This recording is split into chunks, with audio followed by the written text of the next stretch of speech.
Milk compound అయితే నేను milk చేసుకుంటున్నానండి. డబుల్ బాయిలర్ మెల్లో నాకైతే ఆర్డర్ ఒకటి ఉంది. Milk chocolate with crispels 250 grams.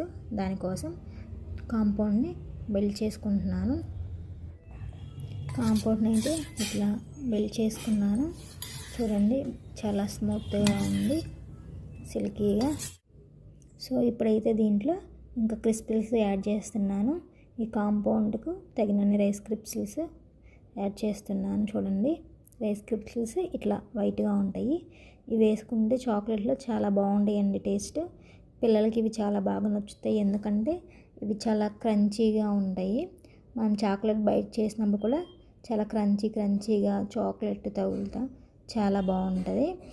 ఇది అందుకోసం ఇది ఆర్డర్ ఉంటే ప్రిపేర్ చేస్తున్నాను. 250 గ్రామ్స్.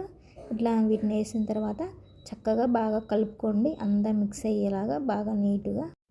సో చూసారు కదా, కాంపౌండ్ని అయితే నేను మోల్డ్స్లో కూడా పోసేసాను. ఇంకా వీటిని తీసుకొని వెళ్ళి ఫ్రిడ్జ్లో పెట్టేసుకోవటమే. చూడండి, 2 మోల్డ్స్లో పోసాను. చాలా బాగుంటాయండి టేస్ట్. చాక్లెట్స్ని అయితే నేను డీమోల్ కూడా చూసేసాను. చూడండి, చాలా బాగా ఓపడుతున్నాయి షైనీగా.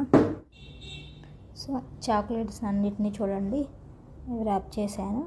చూడండి, మనకి చాక్లెట్ ఏ షేప్ అనేది కూడా చాలా క్లియర్గా తెలుస్తుంది. చూడండి, కార్డ్ షేపు, నెక్స్ట్ ఇది హార్ట్ షేపు క్లియర్గా ఓపడుస్తాయి.